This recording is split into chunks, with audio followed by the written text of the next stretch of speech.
Do you guys hear that? Is that boss music? Go naked and just go with the sword, and that's it. What do I do with all this? It says it in the title. I'm a slut for roguelites.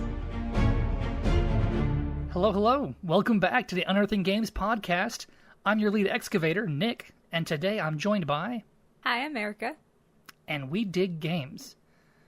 On this podcast, we each talk about a video game that we've played this past week, and we also talk about a board game that we got together to try out. But before we get into all that, Erica, what have you been up to this week? So I played more Retropolis. I still haven't beat it as the merchant. I did get to wave 28 out of 30 last night. And so I was so close. And I had all of the Radissons. I had like 40-something free Radissons that were just sitting there unassigned. But I just didn't have, I couldn't put the military out fast enough. Dang. And it was annoying. That's crazy, to have that many Radissons, wow. Yeah, I was very sad because I was like, I've got time. I can just, I got the little event that was like, oh, add the however many Radissons. And I was like, okay, cool. And then I was like, okay, putting out them as every time I got a card of military, I put it out there. And then they just started attacking and it just wasn't enough for what I had. And I was just so upset because I had the potential. The potential is there. I could have just sent them all out. And if they were all out there, I probably would have won, but I couldn't get them out there fast enough. Yeah, it's tough. I did manage to beat it again, but also not with the merchant. I swear to God, the merchant is hard mode. That guy is so hard to play. This time I beat it with the general. Yeah, but that's weird too. The merchant is the first hero or whatever leader that they give you. He is, but I feel like he's harder because all of his units have that a countdown. They have that service time. None of the other of them. Well, most of them do. The guards and the Night's Watch don't. Yeah, but those ones suck. No, I know, but those are the ones that you start with. I'm just saying, any of his good units have a countdown. Yeah, they do. It's you got 80 seconds for this 400 gold unit to sit out here. Where if you're the general and you buy a 400 gold unit, he's there till he dies. Yeah. So I think that's why I think the merchant is really a built-in hard mode. He is tough. As far as keeping people out there. Yeah. And then also, the general, I found out, is he's even more overpowered than the builder. Because his leader power, it does, +2 attack and +4 health for every level you have of leader power. Oh, so you want to level that up. Yeah, you get that leveled up. Well, it does it temporarily. So, every card that's in your hand right now, or a military card in your hand right now, gets that buff. Yeah. And if you have to shuffle them back in, the buff goes away. But as the general, you're usually playing these guys, Mm-hmm. And so, like I said, I feel like the general and the builder are both really overpowered. Yeah. I'm a little curious about the next one, the scientist guy, because again, with the general, I never used any skill cards, nothing, I'm talking about the ones that'll cause they're the blue ones usually, where it'll cause cause 2 damage for every time you click an enemy or something like that, or launch vines or whatever to slow down enemies and stuff like that. I never used any of those. Yeah. And I think the scientist is all about that jazz. I don't know. Sorry. So yeah, I played that. Other than that, I haven't been doing too much, getting a head start on my spring cleaning. So I've been trying to clean out the house. Yeah, slowly. What is it? We're finally taking down the Christmas decorations. It's a little late, but yeah, it's been a while. We were trying to hold on to that Christmas. It's just so hard. You go through the holidays, and then right after the holidays, I get into a really busy time, and it's wait, it can just wait. It's just inside, so it's not like anyone else sees it. Well, yeah. For me, I feel like it's this sort of diminishing return kind of deal where it's we spent a lot of time putting up these Christmas decorations. It doesn't take that long. I still feel like we spent a lot of time. Well, because we also didn't roll out all of our stuff this year. Usually you go hardcore with Christmas decorations. Yeah. We didn't go hardcore this year because this last year kind of sucked. Yeah. But usually, a lot of effort goes into these Christmas decorations for 1 month of the year. 1 month. And then Christmas rolls by and they're like, all right, you should take it down now. And it's like, no. It's just the outside stuff. I will stay jolly and bright. Like the HOA doesn't know what we have inside the house. What the HOA doesn't know can't get us fined. Oh, goodness. Yeah, so, sorry. We're taking down Christmas decorations. You're doing spring cleaning. I mean, I help. I do dishes. Yeah, you do dishes. You clean the bathrooms and stuff, so that was good. Yeah. What else you been up to? I think that's it. Yeah? I think so. I haven't played any other games recently, really. Like I said, I've just been trying to get back through Retropolis to try to finish it as the merchant. Yeah. Very slowly. Very slowly. You'll get there. If you're inching your way, like I don't think I've even made it past wave 20 as the merchant. Like I said, I still maintain he is the hardest one to play. Granted, I've only played 3. I feel like I'm getting it slowly. Like at first I was like, oh, I'm gonna go all into like the special buildings, but they're not that helpful, and so it's like, okay, I have to just go really hard into the military, and I don't know, like I don't know, it's hard. There was a building that I found. I'm confident that it appears with all of the leaders. Mm-hmm. I think it's like the plaza or the statue or something like that, where it adds time to the wave counter. Oh, uh-huh. Like, I know in my builder one, I had like 3 of them. So it added a good like 15, 20 seconds onto the enemy wave countdown. See, and that would be helpful. I feel like I had, at least in this last round that I had played where I got to 27, I had an issue where one of the event things was it added 3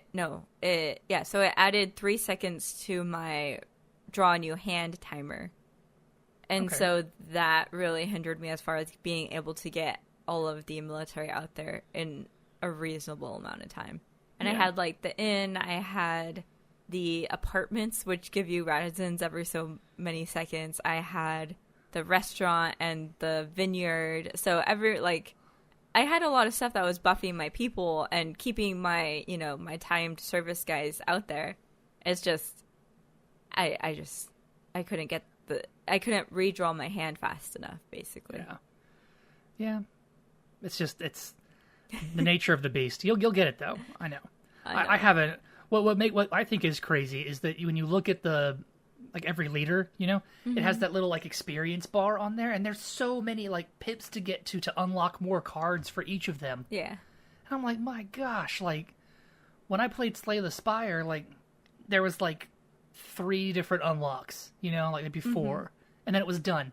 This guy, like, it's like every leader has like 12 unlocks. Yeah. And I'm like, holy cow, there is some depth to this game that I have not discovered. I am but a man standing in a puddle right now. Yeah. So, yeah, nothing else going on? Nope. What have you been up to? So I've been playing the game we're going to talk about today. Mm-hmm. I have also been, I don't know. I know last time I talked about getting you just a cheapo graphics card Yes. until we can get you a 3080. Yes. And I did. I found a $50 NVIDIA graphics card.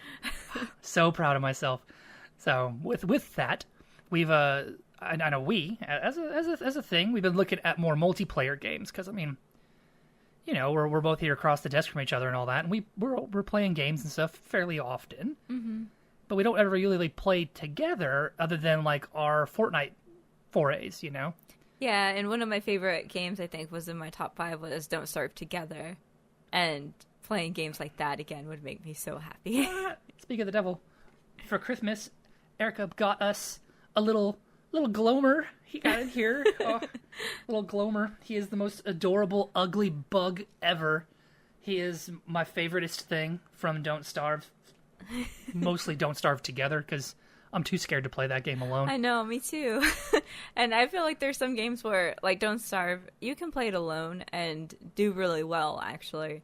But if you play it together, it just makes it more fun, I feel like. Yeah. Because you're, like, co-oping the base. Like, for us, we're like, oh, I'm going to go set traps, and you go find more stone. We need more stone for another, farm or whatever. It's like, okay, I'm gonna go over here. You go over there. Like, let's get this done. I'd go on some expedition and I come back and you're like, there's a meatball in the crock pot. Get yourself fed. Yeah. So, yeah, we'll have to get Jacobs. I know all three of us own that game, and I feel like we played it years and years ago. Mm-hmm. We got to go back to it. We got to go back. Definitely. Especially because it's had bukus of, like, free content updates. Mm-hmm. So we got to go back to it and try it again. Yeah. That and Stardew Valley got a massive update. So we got to go back to that. There's just a lot of games we got to go and try. Like, I think both of those games are fantastic, but it's that thing, like you said, they're just better with more people. Yeah, I feel the same way about things like Minecraft and stuff. Things that are just like, go do stuff. And it's like, oh, okay, but like, what stuff should I do? Yeah. I feel like unless the game gives you a very defined structure, mm-hmm. then it's very easy for me to kind of just get lost in the tedium where it's like, well, I have 1,000 things I could do. Yeah. And it's like in Stardew Valley, it's like, I guess I'll go fish. You know? It's like fishing was always my go-to. It's like, well, I don't know what to do. I'll go fish. Yeah, and I like Stardew alone, but it was something where after the first year, I was like, yeah, I'm just going to get to, when grandfather comes and judges me. And if I pass it, then that's it. I'm done. Like, I didn't do any of the post-judgment stuff. So there's that, too. Like, I just strictly went in with, oh, I'm going to play this game. And then it was like, it's the same day after day, so I'm just going to get to what I consider the end, which was finishing the bundles and getting judged, and then once that's done, then I was done. Well, from what I understand, this new Stardew Valley update, I've been trying to avoid spoilers, mm-hmm. but supposedly it adds a lot of post-game content, or end-game content, I guess, however you want to classify it. Yeah. Late game stuff. Yeah. Because, before, like you said, you get to that 2-year thing where Grandpa comes and judges your farm, and that's kind of a end in quotes. You know? that's what I said as my bar. But the game never ends. You could play decades in Stardew Valley because every year. Yeah. So, but it's a ton of fun. Like I really want to. Yeah, I want to go back to all those and try them out. We need to go back to Minecraft. Find ourselves a nice swanky mod pack. Yeah, I need a mod pack with like a quest line. Like remember back when we played Project Ozone 2? Yes. We got so far in that, and then I think I accidentally placed it was me. I accidentally placed one of those chance cube blocks right in our base. Oh, yes. And they were always so unlucky, and so I went and found one of the luck charms that we had found earlier, and I equipped it, and I went and mined it, and it was like, oh, the floor is lava, so it just turned our entire base into lava. Yeah, like weeks worth of resource harvesting and like industry building. We had all like the auto sieves and the smelter, it was all lava. Bad. That was really cool though. So. I still remember that that chance cube that was like a nuclear bomb that like made the humongous crater. Mm-hmm. Like when you activate it, it was just like run, countdown 5. Yeah, you're like, oh my god. But yeah, so we've been doing all that. Still playing Slay the Spire. I know last time I think I talked about how there's supposed to be like 30 ascension levels, and I was like, what? I got to like ascension level 5, so I feel very accomplished now. Okay. It was hard. Just with the ironclad, though. I couldn't do it with anybody else. Yeah. So that's I guess that's pretty much what I've been up to. Just doing run-of-the-mill trying games, trying to branch out and get away from my usual roguelite ness, because that's what I'm doing, and I feel like it's like I picked up one game and I was like, this is another card building roguelite, stop it. And I had to like slap myself and say like, put it down, don't do it, not right now. like maybe later. So yeah. So that's what I've been up to this week. Yeah, so I guess we've been fairly busy, Mm-hmm. Yeah, fairly busy. I know we've also been trying out we've been looking at a lot of different board games. I've been checking out r/board games, and it's just interesting stuff on there. Yeah. I'm always so weird because I want to participate, but I don't know what the heck to say. I know. I joined Reddit last year sometime, but not that long ago, really. And I always like see stuff because I'm on like r/knitting and r/board games and like all these different places, and it's like, oh, that's really cool. not doesn't say anything, or I'm just lurking. I don't post. I don't really say anything. I'll give some post thumbs up every now and again, but yeah, I think just there. I'm not really one for New Year's resolutions, and I know we're already like a month into the year, but I think my goal for 2021 is to be more active on Board Game Geek. Okay. And on r/board games. Mm-hmm. I want to actually go and participate. Like, I want to go into the Board Game Geek forums and see if there is a topic that I am interested in or passionate about. I'm going to say something in the scary place that is the internet. Yeah. I'm going to do it. That's going to be me 2021. You heard it here first, folks. Nick takes on the internet. All right. Well, we'll gauge that at the end of the year and see how well you did. All right. So now that we've talked about all that, Glomer thinks we should move on. Okay. Erica, why don't you tell us about the video game you played this week?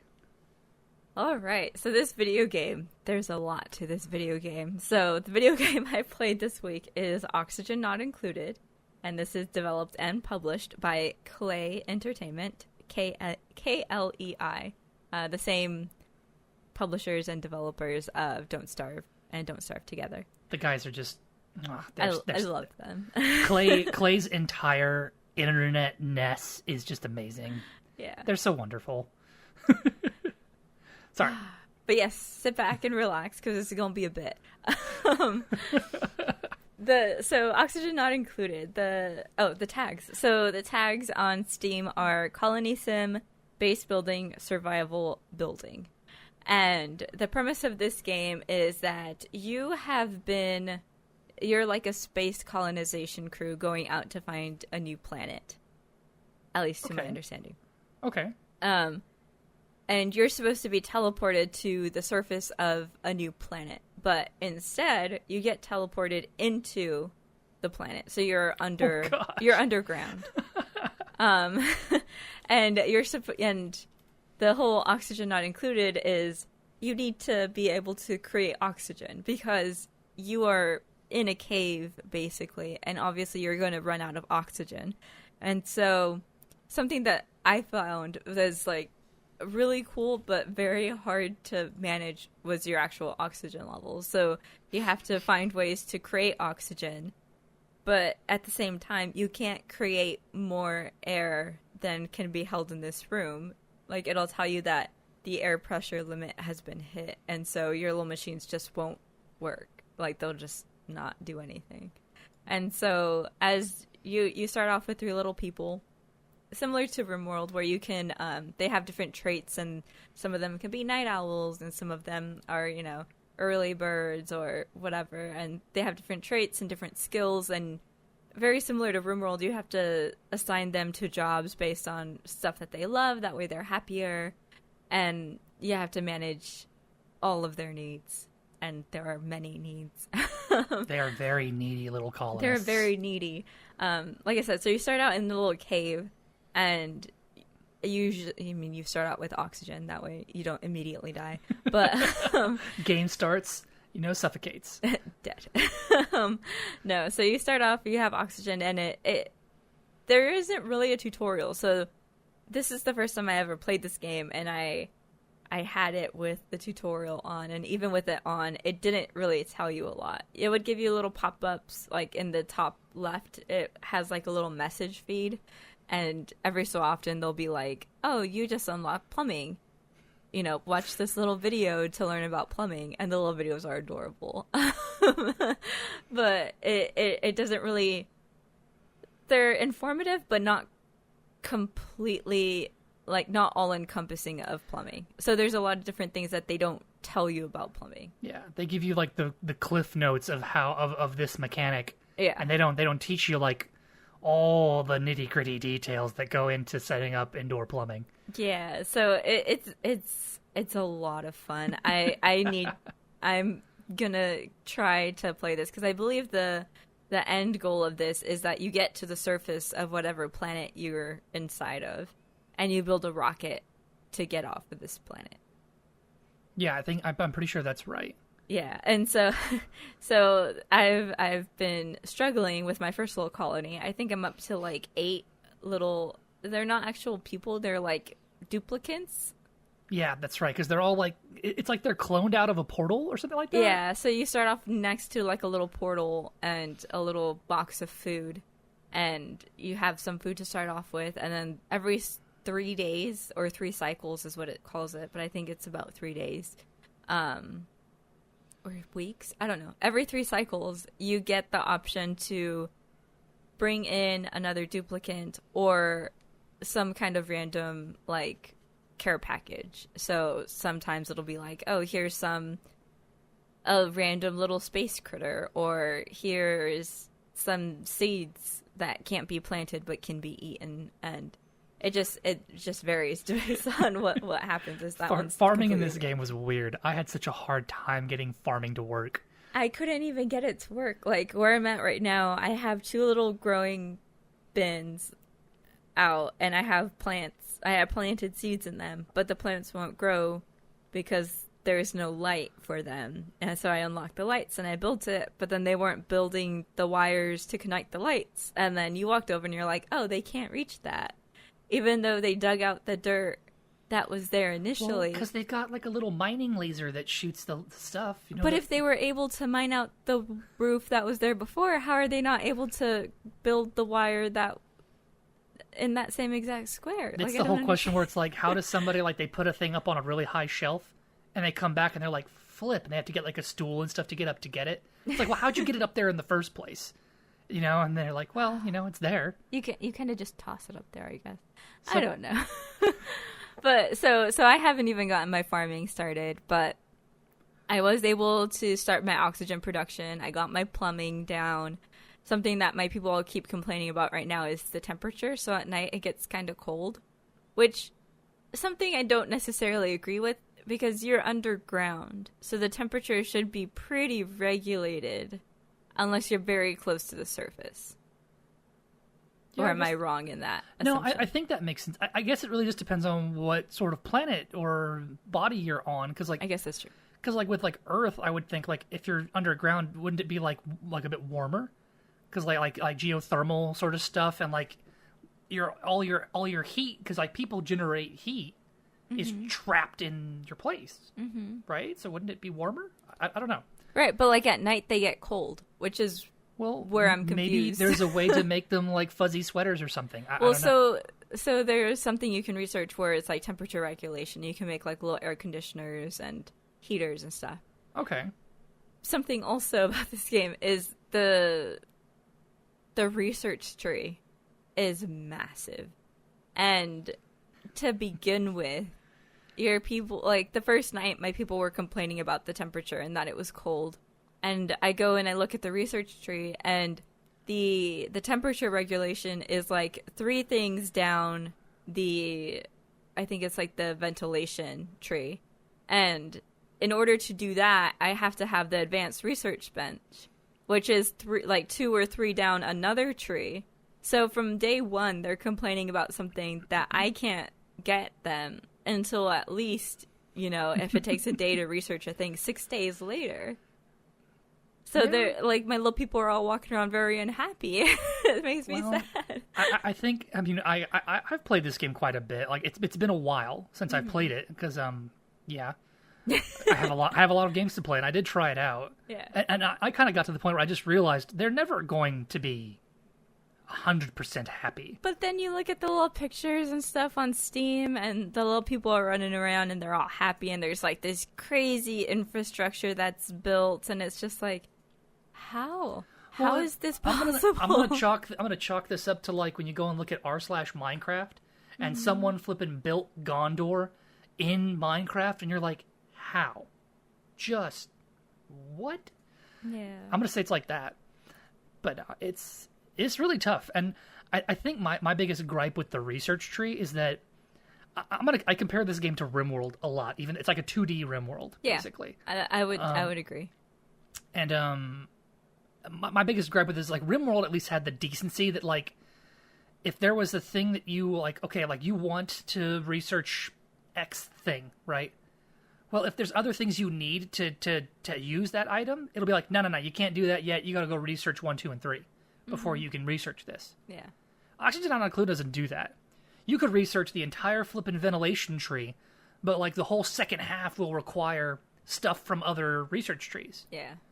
And so, but it also doesn't really, like, I spent a lot of time researching the food stuff because I felt like I was always having issues with food. That's why I was trying to do the farming. Yeah. I had like 2 or 3 people dedicated to cooking. Like I researched and got like the funny grills because like it starts off where they make like bars of dirt to eat, like moosh bars. They make it out of algae and dirt. I think it's algae, dirt, and water is what they use. Yeah. So like they start off by making these little moosh bars that look like poop, and eventually you can get them like a grill, and they're like, "Hey, you want some grilled moosh bar?" And it's like, fried okay, moosh bars. fried. Sir? You're right, fried moosh. And eventually you can get other stuff, like with your farms, you can like grow them plants and stuff to fry up. But so like I researched all that. I had like, you can get refrigerators at one point. So like I had all of that. I had the food going into refrigerators. Like at one point I found out people were unhappy because they didn't have like a table to eat at. So I researched that. And apparently every individual duplicate needs their own little kiddie tray table to eat at. Yeah. So I wound up making like 20, like I made like a full-blown cafeteria with like 20 little tables for them to eat at. It was adorable, but nothing. They would never be happy. Never. So that's what makes me excited about going back and playing this more, is getting to the point where, you know, I have dedicated, like, this is the, you know, the bathrooms, and this is where the showers are, and here's the cafeteria, and here's this. The refrigeration thing is another thing. From day one, it was like, oh, your food is not refrigerated. I still haven't even found where that's at on the research tree. I think it's in whatever the top tree is. I haven't found it, and they're just eating non-refrigerated Yeah. food, and I'm sorry, but Well, no, I mean, that's like, what's it's, going they on. think of it like RimWorld. Like, it's the kind of thing where it's like the food will spoil in X amount of time. Yeah. I mean, granted, it's usually days, if not weeks. Yeah. So, I mean, depending on how much you're making, they're gonna eat it. They're before going to it eat goes it bad. before it spoils, yeah. Yeah. But yeah, I think the hardest part of this game in my mind right now, because granted I haven't gotten very far, Yeah. is placement of everything. Where to position your things. Because this is a 2D, it's a vertical, horizontal, you know, map. Mm-hmm. So all you can do is go up, down, left, or right, you know? Yeah. And so your whole thing is like you're digging out caves and you're like setting up platforms. And so it's like, oh, I have like floor 1 is the bunk room where everyone sleeps. And then floor 2 might be my cafeteria. And deciding where everything goes, stuff like that. And like you make your bathrooms, like it starts out with like you have a little outhouse, right? Yes. That some unlucky soul has to go and like clean the poop. out. And there's a little animation. They're standing there with a little plunger, and they look so upset. And it's like, oh, the poor little guy. But like eventually you get like indoor plumbing, but then it's like, where does the poop go? Into a hole. The poop further has to beneath go you. somewhere. This harkens back to like city skylines when it's like, You're wait, drinking poop water. I was like, is my water intake in my poop water now? How did this happen? Like, because you've got to pipe it away, but like to have it far enough away that it doesn't impact your base, you have to do a lot of digging. Yeah, because the poop water also it makes like contaminated oxygen. Yeah, it's like polluted air. Yeah, polluted air, and so your people can't breathe that, and Or they get sick. yeah, and it's just like, oh my god, there's so Yeah. many things. For me, the hardest thing to manage right now is the oxygen and the fact that I can't put more oxygen into this area, but yet they need more oxygen because I have a constant thing that's like, you're not creating enough oxygen. You're using too much oxygen. Like you need more. And it's like, I can't create more because it literally can't fit in this space. So I'm trying to go down like the ventilation tree to find air filtration or air scrubbing. And at first I found air filtration. I was like, cool, this is what I need. But it wasn't. What it is, all the air filtration thing did is it would take, you know, the air, and it had one input, so you need an air pump. So I got the air pump. Put it into this filtration thing, and it had one input and 2 outputs. So it would say, okay, what do you want to come out of filter 2? And I said oxygen. And then it's like, okay, filter 1, everything else is going to come out of that. And so all it does is it separates them. It doesn't actually, like, it doesn't clean the air, which is what I thought it would. But that's where the air scrubber comes in, and you have to use water with the scrubber in order to clean the carbon dioxide out of the air. See, I think you might be onto something though with that ventilation thing with the air filter guy, because a lot of this is all about like kind of compartmentalization of all your sections. You know, like everything needs to be separate compartments and all that. Like you've got to find a way to make like an airlock door that separates your poop place from everywhere else. That way, the poop air doesn't seep up into your clean air. Yeah. And so I think with compartmentalization, like, maybe you have to go, like, maybe the game encourages you to keep digging, to keep making the area that you're in bigger. Because the bigger the area, you know, then, like, maybe the bigger it gets, the lower the air pressure will get. Because there's more space for the air to expand into. Yeah, and there was one little, so when you start off, it's a little 2D thing, and you start in a little cave. It's just one little hole. I dug up into this other little cave that I could see near me, and when I hovered over it, it tells you what air is in there, and if it's breathable or not, and different things like that. And it just said vacuum. So when I busted into there, obviously my air pressure went down, right? Because there was this vacuum, airless space that the air could go into now. Yeah. So that worked. And I think that is something I need to focus on growing where I'm at. Because I have kind of stayed where I started. I have expanded a bit, right? But not to the extent that I see on some of these screenshots. Maybe you've got to keep going up. You know, like maybe like the goal is to get. I'm sure that there's probably specific things you need that are up and that are down. Yeah, and especially since like carbon dioxide sinks. Yeah, so that's another thing. Like, so you want to dig caves under your down. Base. Yeah, you need to basically have like one long like chute going through your base where all of the oxygen can go up if it needs to, or any of the like. There's a pocket of hydrogen near me, so if we dig into that, it could all escape out, and all of the carbon dioxide can go down out of my living areas. Okay. You know what I mean? I'm getting some inspiration from like when we played Terraria. You know, where you made like the elevator, where it's like the one shaft that just went through the flipping whole of the planet. Yeah, I think I need to do. I definitely need to expand. My bunk room right now is literally the same area as my kitchen. And it's not. There's a thing you can get eventually. I have no idea what research tree it's in, but it's a fireman pole. Oh, really? Yes. So you make your elevator, and on one side you've got the elevator pole, or the fireman's pole that goes down. On the other side you have the ladder, so they can just zip-oo down. Yeah. And then climb back up. I'm also struggling with determining the ideal height for these areas. So like I said, where the plants were, it was too tall for them to I would say whatever that height that you had set up, like it's got to be one less. I think it's like three or four, maybe four squares tall. Yeah, because like is the ideal room size. Kind of like, you know how like Minecraft, you want to have like a 4 square tall building kind of thing. Yeah, because the people themselves are 2 squares tall, and so having a 3 square tall room, it just seems cramped to me. So I think 4 might be the maximum that they could interact with without having to have a ladder. Okay. I think. I feel like I'm going to go back into this and just restart and start a whole new colony. And, well, I mean, my colony isn't too bad right now.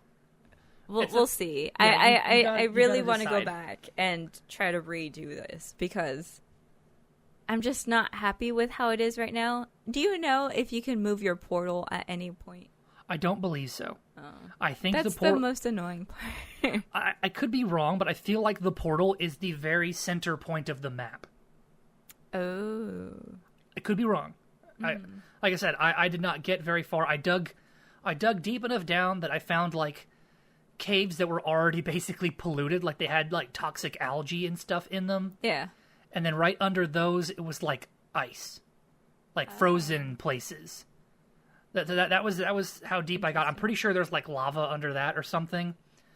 But that's how deep I got. And then when I went up, I didn't get very far up. I got to a layer that was like purple. Uh-huh. And then it had like natural gas. And then I started trying to figure out how to use the natural gas, and that's when I got very frustrated and stopped. Yeah. Because the moving of gases to from where they are to where you'd like them to be to use them It's hard. is a very frustrating prospect. And I feel like if I can master the moving of gases, then I will have figured out oxygen not included. Yeah. Yeah, it's definitely something I am going to go back and play a lot of. Because, like, RimWorld, like, I want to get to the end. I've never finished RimWorld. I got to the dropship, and then everything went crazy because I couldn't abandon my last base, and stuff was going crazy there, and Yeah, it so, was like, a the mess. game itself was messing up, basically. Yeah. Yeah. But I've only got there once, and I almost... Like most of my people didn't escape. Only, like, one guy got off the planet. I felt really bad. I think his name was, like, Steve. Steve had to leave everyone behind. All of his friends, you know?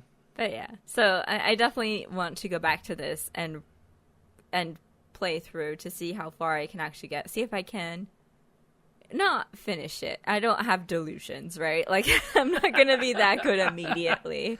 But Well, you might get there at some point. You can't be like, I'm going to go and I'm going to beat this game by next week. It's like, don't kid yourself. Yeah, see, like that I'm not going to That's- do that. I just want to go back and play. I really want to go back and just continue going into it. Because this is another one where I could be up until like 2 or 3 in the morning just like, oh, what time is it? Oh, it's already 3. Oh, no. Like, And you were.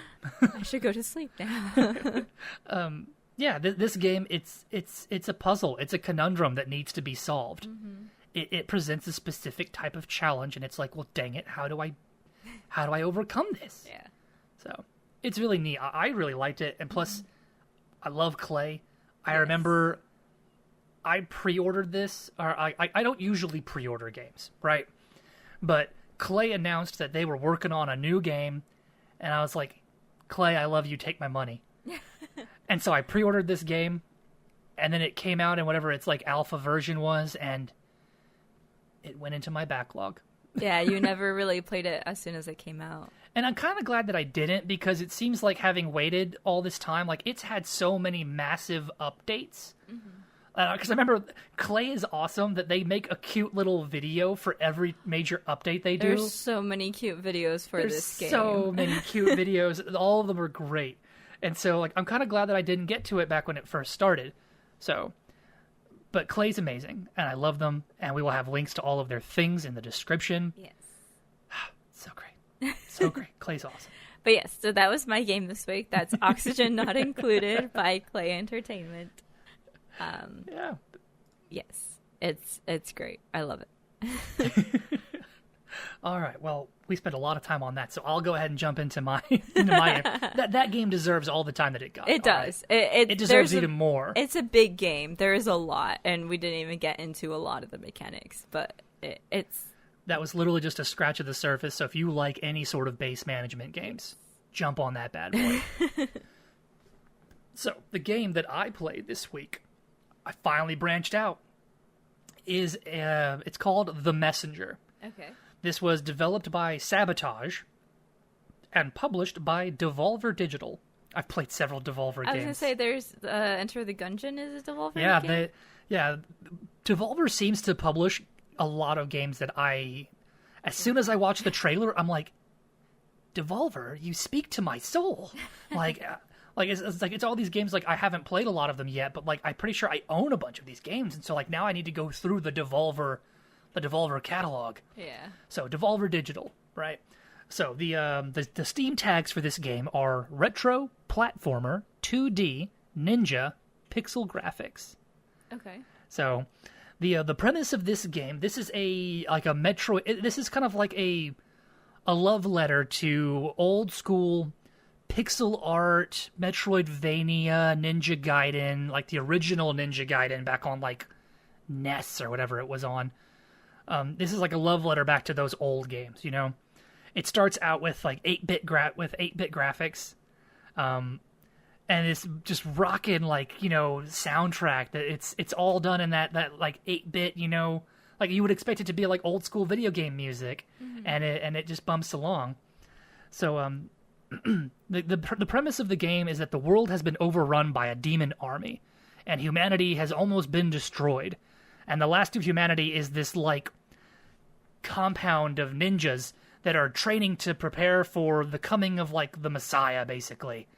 There's, like, a prophecy that foretells the coming of the hero from the West, you know, who will somehow come and guide them to salvation and stop the demon army and stuff, right? And so that they're just, like, training for that day. Like, they're going to fight with the hero of the West. And you're one of those ninjas. That's your character. And, honestly, like, one of the biggest things I loved about this game is it does not take itself very seriously. Okay. It's very meta on itself. So it has, like, these amazing graphics, like, all the characters, like, you would think that they belong in, like, a Ninja Gaiden game and all that. Like, the very first NPC that you meet is, like, this guy in a shop, and he has one of those, like bamboo ninja hats and all that, you know, that you would think, like Raiden wears. Uh-huh. He's got one of those, and the first thing, like the first upgrade you can buy is called wall hooks, right? So, like, you can jump onto a wall and hook onto it. Okay. And your guy's like, wow, this is nifty. It's going to be really useful. And the guy's like, yeah, you should have met John Gaiden back when he invented them in 1990 whatever. And he's like, what? You know, and then it stops, and it carries on. And the game does a ton of that, where it's like there's, like, goofy little references back to these old school games. Uh-huh. And so it's great, and it has that awesome, like, platformy action. It gives you, like, you start off with this cool power called, like, Cloud Step, where whenever you're in the air, like when you jump, if you hit an enemy, or, like, there's, like, little lanterns that you can hit. Okay. If you hit one of those while you're in the air, you can, like, jump again, basically. Okay. So it's kind of it's a way to expedite your movement in the platforming of this game. Mm-hmm. So it's got that, and as you go, you unlock a lot more powers. Like, you get, like, the wall hooks. You eventually get like a hook shot sort of thing, like Link has, you know, where you can shoot out and grab things to pull yourself across big expanses. You get, like, a wingsuit, you know, like there's always that ninja wingsuit thing where, like, you can kind of glide. Mm-hmm. You get that. It's really cool. And so you've got all these, like, sort of Metroidvania style bosses. Like, the first boss that I fought, I don't really understand what was up with him, but he was basically like an angry pile of leaves. Oh, okay. I don't really understand. Like, the first area you're in is some sort of, like, forest, like the autumn woods or something like that. Uh-huh. And the boss is just, like I said, he's an angry, like, pile of leaves. Like, it's like this guy who is all made of leaves, and when I hit him, all of his leaves fly off and try to hit me to deal damage. So I have to, like, jump around the leaves. Interesting. Okay. And when he's naked, he's a tree. He's like wood. He's like a wood guy, and that's when I can actually hurt him. Like, I have to knock his leaves off and then actually do damage to him. So I don't really understand that bit, but the game carries on. It does have a point when you get a certain way through the game where the graphics jump from being 8-bit to being 16-bit. So it's like this. Okay. It's like this, like, big, like, you wouldn't expect it to be such a massive graphical overhaul, but it is, and it's great. Like, it just looks amazing. You know, it's a really neat that they did all this stuff as like an homage to these old school games, but they basically decided, what if we made these old games without the technological limitations that they had back in the day? Mm-hmm. So they've basically learned how to take these, like, 8-bit pixel art graphics and do some amazing things with them. And so I think that's really cool. The game does have a whole thing where I guess it starts out very linear, and then you hit a point in the game where everything just opens up, and the whole game gains so much more depth, for lack of a better way to put it. Mm-hmm. And so it's really cool. It has a very meta storyline. I thought that was amazing.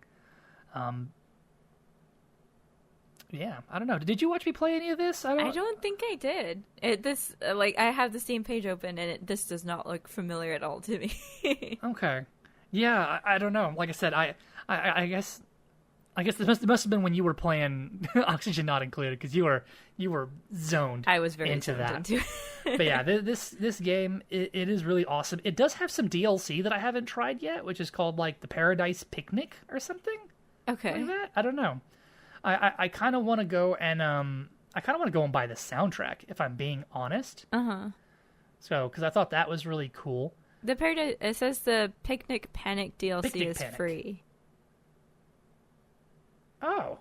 And then it's the soundtracks that are extra. Well, wow. Okay, so I'm gonna go and download that. I didn't know the DLC was free. I almost always assume that they charge money for it. But yeah, way to go, Sabotage. But yeah, it is a really awesome game. If you like Metroidvania, platforming, action sort of thing, this game is definitely for you. It encourages kind of creative ways to move around the map to combat your enemies. Mm-hmm. It does have this nifty little when you die, they found a really neat way to get past the, like a lot of the old school games, I think like Mario and all that. Remember you had like a lives system? Yes. Where like, okay, you could die 3 times and then boom, you're back to the beginning, game over. Yeah. The way that they dealt with that is like, instead of you having lives, there's like this weird little demon that when you die, he shows up and like saves you. And so you don't die. He like has like a time control ring. And he's like, so I come in and I rewind back to the spot before you got into this trouble. And then like when he first shows up, he's like, so I did that. I saved you, and I have a contract proposal here. And the guy's like, what? He's like, yeah. So anytime you get in trouble and you're gonna die, I will come and put you back at a spot that before you were in danger. And the guy's like, what's the catch? And he's like, oh well, I might just take some of your XP until either I'm satisfied or bored. And so when you die, basically this little demon follows you around, and there's like crystals you can collect, like everything in the game. Like you can like hit things, like bad guys drop them. You hit the little lanterns and they drop them. They're these little crystals, and they're what you collect to buy upgrades from the shopkeepers. Okay. And basically, this guy will follow you around, and he'll take them. Like you knock him out of the lantern, and instead of usually they fly to you, but nope, they fly to him instead. Aww. And they fly to him until he takes a certain amount, or I think it's until you get like 2 or 3 rooms away from where you died. Yeah. Like one or the two, like either you hit like X amount of crystals, or you get to so many rooms away. Well, until he's satisfied or until he's bored, right? That's what he tells you. So if you're 3 rooms down, he's like, yeah, I'm bored already. Yeah, he's like, I'm done with this. But I don't exactly know how like what the cost is for this, but I feel like the cost gets bigger the more you die. Yeah, it makes sense. I could be wrong. I could be wrong though, because I know that there is an upgrade you can buy from the shop that like halves the amount that he charges you. Okay. If that makes any sense, I don't know. Yeah. But I thought that was a really cute, like very meta kind of mechanic where it's like, the demons have taken over the world. Oh, like this demon, he's going to make a profit off of you. It does have like hidden collectibles that you can go and find. Mm-hmm. I only managed to find a handful of them in my run. I'm sure that they unlock. Well, when you unlock your very first one, right? You find this coin. And it like kind of does the whole Legend of Zelda floating down to you thing, where like the Triforce floats down to Link. Yeah. But it floats down to the ninja guy, and then he like punches it, and it smashes, right? And then like the shopkeeper guy like comes out of nowhere, and he's like, "Hey, so that thing, that's a power seal." And the guy's like, "What? Yeah." He's like, "Yeah, that thing you just smashed without knowing what it was. It's called a power seal." He's like, "There's so many of them hidden throughout the map, and I bet if you were to find them all, it would unlock some sort of really overpowered thing." Yeah, probably. So maybe keep breaking those. And then he disappears. And the next time you go to a shop, there's like a chest that has like the symbol of those power seals on it. And he's like, "Yeah, when you broke that first power seal, that chest appeared. Weird, right?" And so I didn't unlock it. I don't know what that thing does, but I kind of want to go and find out, like if it's some super ultra meta reference, to some other game. Yeah. So it was pretty cool. So I got to go and figure that out. I honestly really enjoyed it. I did beat the main game. Okay. I finished the storyline, but I did not find all the collectibles. I'm pretty sure I did not find all the hidden Easter eggs and stuff like that. Right. So I want to go back and maybe do a bit more delving into. I want to find all the stuff. Yes. Maybe. If I have time. I'm not usually a completionist, but when games are funny and they're a bit meta on themselves, like, it's kind of the reason why I couldn't put down Enter the Gungeon, was because it did not take itself seriously at all. Yeah. When the first boss that you fight is a friggin' seagull that, like, flexes and all of his feathers pop up, and he's, like, a buff guy. He's a pigeon. But I thought his name was, like, the Gatling Gull. Oh, is it? That's what I thought the boss's name was. I think it is. But I swear he looks like a pigeon. He does look like a pigeon. I think he's called the Gatling Gull because it like, it's alliteration or whatever, right? But I'm pretty sure he is a pigeon. But like he lands and just, he like flexes and all of his feathers pop off, like and he's just a buff dude. It's like he flexed his shirt off type of thing. Yeah, it's like that, but it's feathers. Yeah. I mean, games, they don't have to take themselves seriously. You know, I love that. Yeah. Don't get me wrong, I like serious games too, but if a game pretends to be serious but doesn't take itself seriously, I think it's great. It's very meta. I think meta stuff is so funny.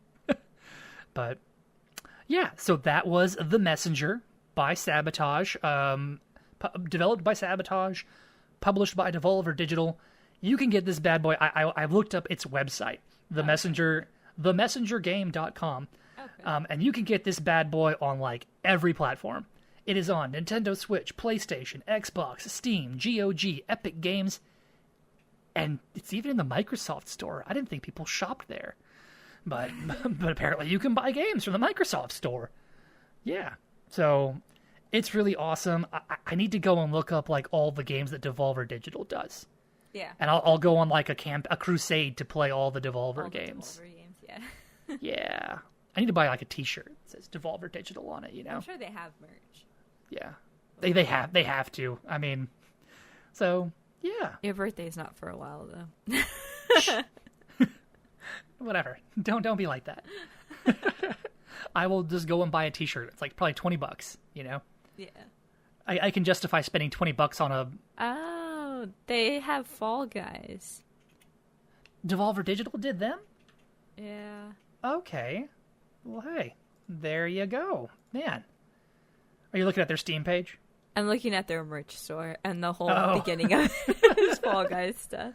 They have, looking at their Steam thing, they have a ton of stuff. They have got Fall Guys, Serious Sam.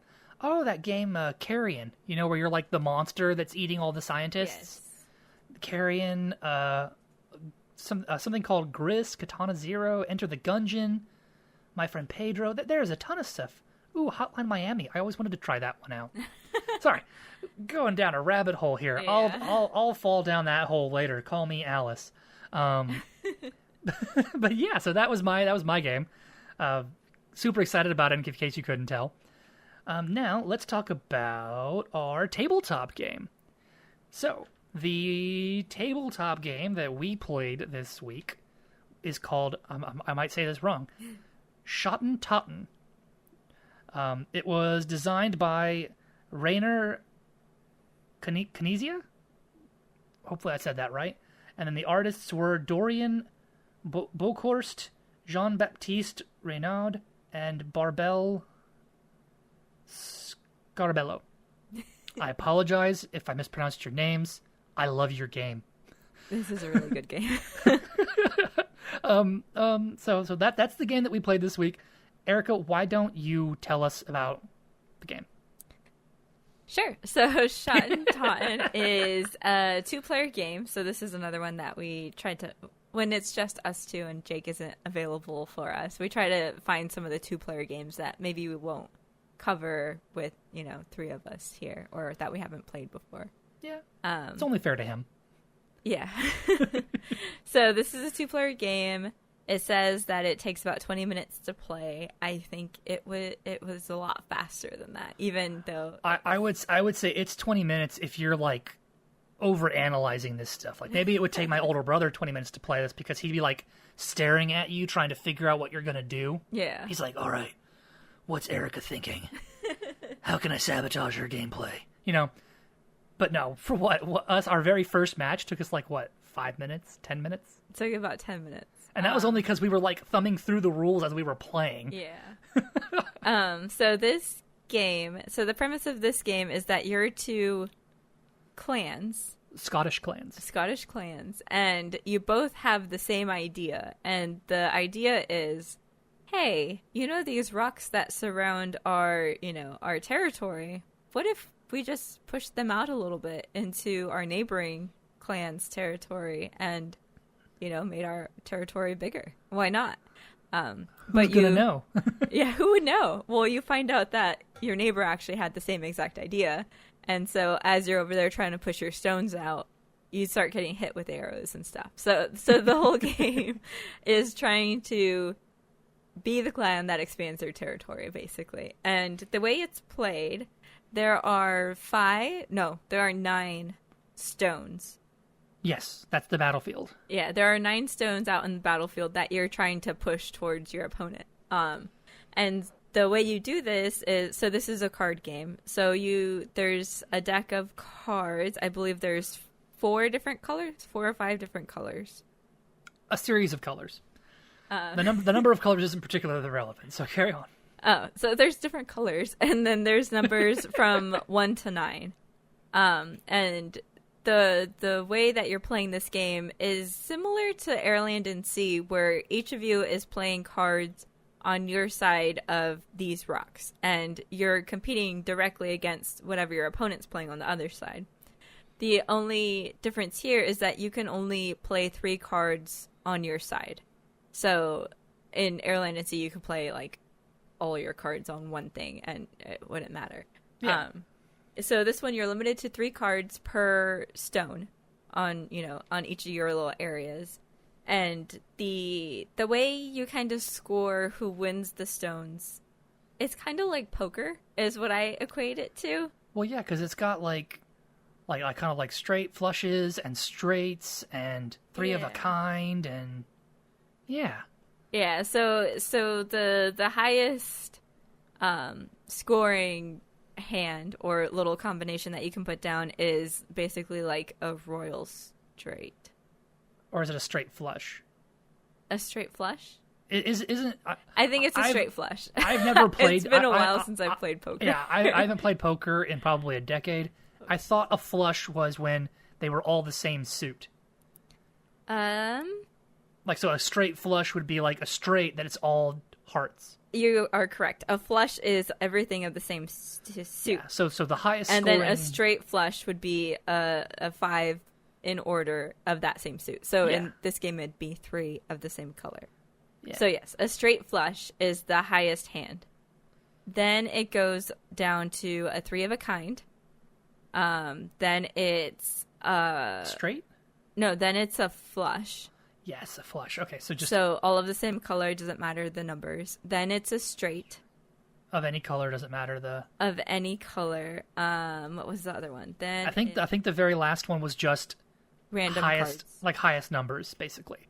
So like if you and your opponent both just threw random junk on that particular rock, whoever has the highest total wins. Okay. Yeah. So those are the different types of hands. Combos. There you go. That's the different combos. The different combos that you can play.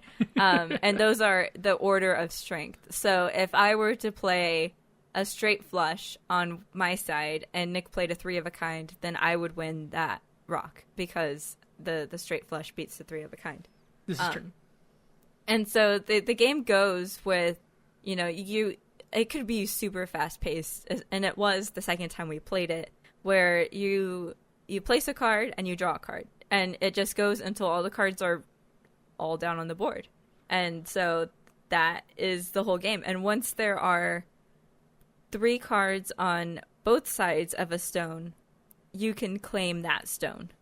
And so something that we didn't do during the game, but I think we also ran into a lot of situations where we couldn't claim stones during the game, but you're supposed to be claiming them as you go because you can win early.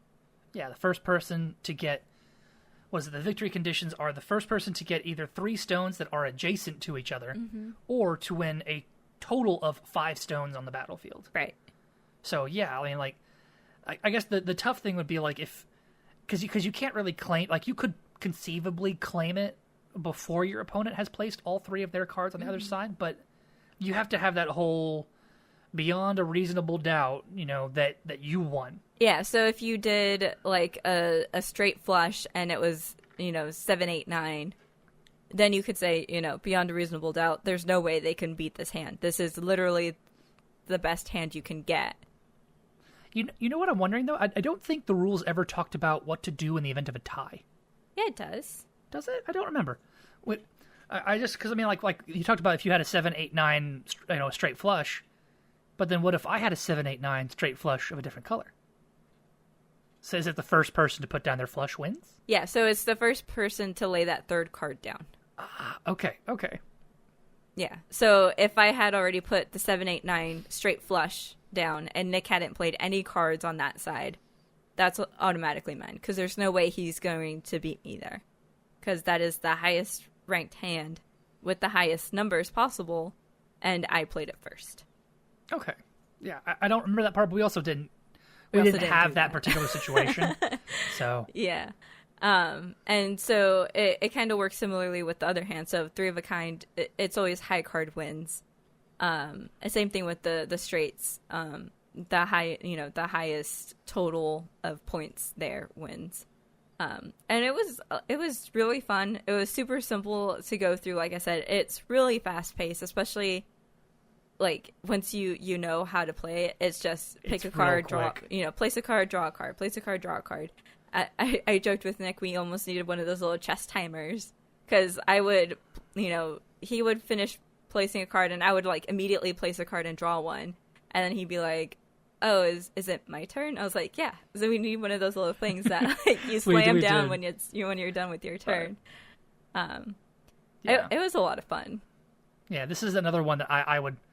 I'm gonna say, like, just like Air, Land, and Sea that we talked about last time, that it's just cards, so it's easy to back it up and take it with you wherever you go. Mm-hmm. And this is the whole thing where you're sitting around, you have just a little bit of downtime. You got 5 minutes, 10 minutes, play a round or two. All you need is a flat surface to lay down some cards. You could play on the floor for all that matters. Yeah, and it's a ton of fun, and it's super easy to pick up. Mm-hmm. Like, I would say the barrier for entrance into this game is there's not even a fence to get over. It's just you just walk right on in and like bam. Yeah. The game just it lays itself out to play. So there are 6 colors of cards. You're looking at all the fine details. Yeah, so because I was thinking about it too. I was like, this is something that you could theoretically play with a deck of cards, because it's basically kind of like a small hand poker type of game. Yeah, you totally could. But cards come with 4 suits, so you couldn't technically. You could do like a condensed version of the game. I don't know what you could do. Yeah, that's not the point. It borrows some stuff from like poker hands, mm-hmm. but it has a cool, interesting twist on it. Yeah, and I think the premise of it is just cute. The whole warring Scottish clans. Like, the rules even say, like, the person who gets to go first is the person who has traveled closest to Scotland most recently. Yeah. And so, yeah. And then you can tell them, or no, I'll tell them for you. Erica, of course, won. Again. I won both rounds that we played. She wins. Something that I saw too in the rules was something that we might play it later is instead of just doing the first to win this round or whatever, they said that you could score as a at the end of every round, whoever wins gets 5 victory points. And then you play however many rounds you want, and then the person with the most victory points at the end wins. I think that makes sense. You do like a little tournament kind of thing. Yeah, which is like a way to make it go a little bit longer. Because it's not... I don't think it's a 20-minute game. You could easily do the whole best out of 3 and have it take that 20 minutes, Yeah, definitely. Like I don't even know if 3 games would take 20 minutes. Yeah, we did 2 in less than and probably less than 20 minutes. And we were also still just learning it. So, but I love this game. It's definitely something I'm going to pick up. I know you picked up Air, Land, and Sea. Yeah, it's already on the way. So, yeah, this guy's super cheap. Like, I'm looking at him on Amazon right now. Uh-huh. It's like $15. It's primable. What's not to love, right? Not bad. Board Game Geek had a link straight to it, so I was like, thanks, Board Game Geek. You're the best. They really are the best, though. Thanks, Board Game Geek. So yeah, I don't know. Any other things that we want to say about the game? No, it's a really simple game, easy to pick up. It is just 2 players, but it is a fun game for 2 players. Very much a game that you could, like, if we had like a Saturday night, have a few drinks and just play rounds and rounds of this. Like, keep score on a little whiteboard next to you and be like, oh, well, I've won 2 and you've won 3, and just keep going until it's a really fun game. And it's so simple. I feel like this is one that even like younger game players could get into it. Like, it's not a complex game. It's literally numbers and colors. Yeah, the only maybe complex thing would be which hands beat the others, but it does give you a little cheat card of this hand is the best hand. So for younger players, maybe it'd be a little bit hard to remember like which one is the best. But it is just numbers and colors, so it's super simple. It says that the age is 8+. Yeah, and I could see that. It's like 8. It's super simple, super fun. Mm-hmm. It seems like it's one of those quick to learn, longer to master. A lot of nuance, and you could take longer and do the whole like, well, what do I think Erica's gonna do? Yeah, and it's definitely something that you can look at. So there were certain times where I could see that Nick was trying to get a straight flush, and he had like a 7-8 red.